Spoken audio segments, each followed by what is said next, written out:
Hi viewers, welcome to our channel. ప్రస్తుతం మనతో పాటు దాము బాలాజీ గారు సీనియర్ జర్నలిస్ట్, వాడితో ఒకసారి మాట్లాడదాం. సార్ నమస్కారం. సార్ రేవంత్ రెడ్డి గారి సొంత గ్రామంలో మాజీ సర్పంచ్ సూసైడ్ చేసుకొని చనిపోవడం ఇప్పుడు సంచలనంగా మారింది సార్. సో ఆయన సూసైడ్ నోట్ కూడా రాశారంట. అయితే దీనిపైన బీఆర్ఎస్ విమర్శలు చేసేస్తుంది. దీనికి బాధ్యత రేవంత్ రెడ్డి సోదరులే తీసుకోవాలి, వాళ్ళ దౌర్జన్యాలు తట్టుకోలేకనే అతను సూసైడ్ చేసుకున్నారని కూడా వీళ్ళు ఆరోపిస్తున్నారు సార్. అసలు అక్కడ ఏం జరిగింది, ఎందుకు సూసైడ్ చేసుకున్నారు, ఆ సూసైడ్ నోట్లో ఏముంది సార్? నేను ఆ సూసైడ్ నోట్ చదివాను. అది చాలా బాధాకరంగా ఉంది ఆ సూసైడ్ నోటు. సో ముందు సూసైడ్ నోట్ చెప్పే ముందు నేను అసలు ఏం జరిగింది చెప్తాను. ఇది నాగర్ కర్నూలు జిల్లా ఒంగూరు మండలం కొండారెడ్డిపల్లి. ఇది కొండారెడ్డిపల్లి వచ్చి రేవంత్ రెడ్డి సొంత గ్రామం. ఇక్కడ ఈయన మాజీ సర్పంచ్. దాదాపు 2 ఫేజెస్లో ఆయన 13 ఏళ్ల పాటు సర్పంచ్గా ఉన్నాడు. ఈయన పేరు పాంకుంట్ల సాయిరెడ్డి. ఈయనకి 85 ఇయర్స్ ఏజ్, పెద్ద ఆయన. సో తను మొన్న ఆత్మహత్య చేసుకుందామని మార్నింగ్ 7 గంటలకు పురుగుల మందు తీసుకొని లోపలికి వెళ్ళడం ఎవరో చూశారు. వాళ్ళ బంధువులు చూసి గదిలోకి వెళ్ళి తలుపేసుకున్నారు. దాంతో వాళ్ళు గ్రామస్తులను పిలిచి గట్టిగా తలుపులు కొట్టి ఆయన బయటికి లాగారు. ఆ పురుగుల మందు కూడా తీసుకునేశారు. అప్పటికే ఆయన మరణ వాంగ్మూలం పేరుతో లెటర్ కూడా రాశాడు. అయితే దాన్ని మాత్రం వాళ్ళకి ఇవ్వలేదు ఆయన. దాని తర్వాత ఇంకా ఈయన మానుకుంటాడులే అనుకున్నారు, కానీ ఆయన మానుకోలేదు. మళ్ళీ ఆయన కల్వకుర్తికి వెళ్ళాడు. అక్కడికి వెళ్ళి ఒక ఆల్రెడీ పురుగుల మందు కొన్న షాప్లోనే మళ్ళీ పురుగుల మందు అడిగితే వాళ్ళకి డౌట్ వచ్చింది. నిన్ననే కదా ఇచ్చాము, మళ్ళీ ఎందుకు మీకు పురుగుల మందు అని డౌట్ వచ్చి వాళ్ళు ఇవ్వలేదు. దాంతో ఈయన ఒక మెడికల్ షాప్కి వెళ్ళి నాకు నిద్ర మాత్రలు ఒక 20-30 కావాలంటే వాళ్ళు అనుమానంతో వాళ్ళు ఇవ్వలేదు. దాని తర్వాత ఈయన మళ్ళీ షాపులు తిరిగి ఒక దగ్గర పురుగుల మందు సంపాదించిన తర్వాత రఘుపతిపేట రహదారి అని ఉంటుంది, స్ట్రీట్లోకి వెళ్ళి ఒక బండరాయి మీద కూర్చొని అరౌండ్ 3-4కి ఈవినింగ్ పురుగుల మందు తాగేసి అలాగ పడిపోయాడు. దాంతో దారుణ పోతున్న వాళ్ళు చూసి ఈయన ఎవరో గుర్తుపట్టారు, ఈయన ఎక్స్ సర్పంచ్ కదా అని ఇమీడియట్గా ఆయన్ని పోలీసులకి ఫోన్ చేస్తే ఒంగూరు పోలీసులు వచ్చారు. బట్ అప్పటికే ఆయన చనిపోయాడు. దాంతో పోలీసులు ఆయన లెటర్ని లాక్కున్నారు వాళ్ళ దగ్గర. అప్పటికే కొంతమంది దాన్ని సెల్ ఫోన్తో ఫోటో తీసి పెట్టుకున్నారు. సో ఆ లెటర్ కూడా తీసుకొని వెళ్ళిపోయారు. సో ఇది సంచలనం సృష్టించింది. ఎందుకంటే రేవంత్ రెడ్డి స్వగ్రామమైన ఈ కొండారెడ్డిపల్లిలో మాజీ సర్పంచ్ పెద్ద ఆయన ఎందుకు ఆత్మహత్య చేసుకున్నాడు అన్నప్పుడు ఈ లెటర్ వైరల్ అయింది. ఆ లెటర్లో ఆయన ఏం రాశాడంటే, ఒక పాత కాలపు వాళ్ళ రైటింగ్, తెలుగులో గొలుసు రాత అంటారు, అలాంటి ఒక గొలుసు రాతను ఒక సిస్టమేటిక్గా రాస్తారు వాళ్ళు. ఎక్కడ కొట్టివేత లేకుండా ఒక ఆర్గనైజ్డ్గా ఉంది. ఎందుకంటే ఆయనకి ఎక్స్పీరియన్స్, ఇటువంటి అనేక డాక్యుమెంట్స్ రాసిన ఎక్స్పీరియన్స్ కనబడుతుంది మనకి. ఒక పద్ధతి ఉంటుంది, ఆ ఓల్డ్ స్టైల్, ఆ స్టైల్లో రాశాడు. నేను ఇట్లా నా పేరు పాంకుంట్ల సాయిరెడ్డి, సన్ ఆఫ్ రంగారెడ్డి, ఇట్లా మా ఫలానా ఊరు ఇవన్నీ రాసి, నేను 40 ఏళ్లకు ముందు ఒక ఇల్లు కట్టుకున్నాను, సర్పంచ్గా పనిచేశాను, ఒక ఇల్లు కట్టుకున్నాను. ఆ ఇంటికి దారి లేకుండా బయట ఒక పాడుబడిన బావుంటే నా సొంత ఖర్చులతో ఆ బావిని కూడా పూడిపుచ్చి ఆ వీధి నుంచి నా ఇంటికి దారి కూడా నేను నిర్మించుకున్నాను. అయితే ఇప్పుడు ఏమైందంటే ఈ రేవంత్ రెడ్డి బ్రదర్స్ వచ్చి ఇక్కడ ఒక పశువు వైద్యశాల కడతానంటే నేను ఎటువంటి అబ్జెక్షన్ చేయలేదు. ఓన్లీ ఆ పశు వైద్యశాల పక్కన కొంచెం నాకు దారి ఇంటికి మాత్రం వదిలిపెట్టమన్నాను. వాళ్ళు కూడా వదిలిపెడతా ఉన్నారు. కానీ మొన్నొచ్చి సడన్గా మా ఇంటికి అడ్డంగా గోడ కట్టేస్తున్నారు. నేను ఏంటని అడిగితే వాళ్ళ అనుచరులు నన్ను లాగి పడేశారు పక్కన. నాకు ఇప్పుడు దారి లేకుండా పోయింది. నేను బీఆర్ఎస్ పార్టీ అని వాళ్ళు ఆరోపించారు. నేను నిజానికి నాది ఏ పార్టీ కాదు, నాది దేవుని పార్టీ. అయినా కూడా ఇలాగా వాళ్ళిద్దరూ కొండారెడ్డి, తిరుపతి రెడ్డి పేర్లు రాయలేదు, కానీ రేవంత్ రెడ్డి బ్రదర్స్ అని రాశాడు. వాళ్ళిద్దరి దీనివల్ల నాకు చనిపోవడం తప్ప వేరే మార్గం లేదు.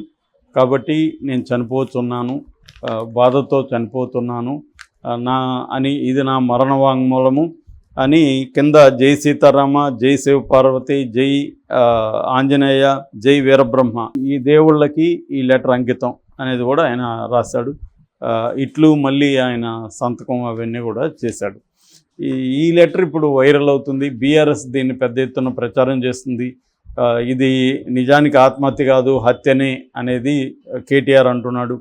అక్కడ గ్రామంలో కూడా తీవ్ర వ్యతిరేకత వచ్చింది. ఎందుకంటే ఇంత పెద్ద ఆయన ఈ వయసులో ఆత్మహత్య చేసుకునే స్థాయికి కొండారెడ్డి బ్రదర్స్, అంటే ఆయన కొండలరెడ్డి అనుకుంటా, కొండలరెడ్డి అండ్ తిరుపతి రెడ్డి, ఈ రేవంత్ రెడ్డి బ్రదర్స్ ఇలా చేయడం కరెక్ట్ కాదు. ఆయన ఎందుకంటే లెటర్ ఉంది, లెటర్లో ఆయన మరణ వాంగ్మూలం పేరుతో డీటెయిల్గా రాస్తున్నాడు. ఆయన్ని అరెస్ట్ చేయడం కరెక్ట్ కాదనేది ఇప్పుడు అందరి అభిప్రాయం. ఒక రకంగా రేవంత్ రెడ్డికి గతంలో బీఆర్ఎస్లో పార్టీ ఫ్యామిలీ ప్యాక్ అని రేవంత్ రెడ్డి విమర్శించేవాడు, ఆ నలుగురే బాగుపడుతున్నాడని విమర్శించేవాడు. ఇప్పుడు రేవంత్ రెడ్డి కూడా అదే పని చేస్తున్నట్టుగా చాలా విమర్శలు వస్తున్నాయి. ఎందుకంటే రేవంత్ రెడ్డి బ్రదర్స్ కావచ్చు, రేవంత్ రెడ్డి బావమరిది కావచ్చు, వాళ్ళ ఫ్యామిలీకి సంబంధించిన వాళ్ళే అనేక విషయాల్లో ఇన్వాల్వ్ అవుతున్నారు అనేది పెద్ద ఎత్తున విమర్శలు వస్తున్నాయి. లగచర్లకు సంబంధించి కూడా మనం ఆల్రెడీ చెప్పుకున్నాం. లగచర్లలో ఒక ఫార్మా కంపెనీ కోసం 3,500 ఎకరాలు లగచర్ల ఇంకొక 2 గ్రామాల్లో సేకరించడం కోసం రేవంత్ రెడ్డి అనుకున్నాడు. ఒకప్పుడు ఇదే ఫార్మాసిటీ వల్ల కాలుష్యం ఎంత ఉంటుందని రేవంత్ రెడ్డి మాట్లాడిన వీడియోలు కూడా బయటకు వచ్చాయి. ఇప్పుడు బీఆర్ఎస్ వాళ్ళు ఆ వీడియోలను ప్రచారం చేస్తున్నారు. సో అటువంటి కాలుష్యమైన దీన్ని ఈ లగచర్లలో పెడితే అక్కడ ఉన్న ప్రధాన గిరిజనులు, అంటే మూడు పంటలు పండించుకుంటున్న భూమిని దీనికి ఇవ్వడానికి రెడీగా లేరు. వాళ్ళని ఒప్పించి చేయాల్సిన అవసరం ఉంది. కానీ ఈయన తన తమ్ముడు తిరుపతి రెడ్డికి అప్పగించాడని చెప్తున్నారు. తిరుపతి రెడ్డి అక్కడికి వెళ్ళి రూడ్గా వ్యవహరించడం, ఇండైరెక్ట్గా బెదిరించినట్టుగా మాట్లాడడం, దానివల్లే తిరుగుబాటు వచ్చింది. దాన్ని కేటీఆర్ కావచ్చు, బీఆర్ఎస్ కావచ్చు, దాన్ని ఉపయోగించుకొని అక్కడ కొద్దిగా మిలిటెంట్గా దాన్ని మలిచింది.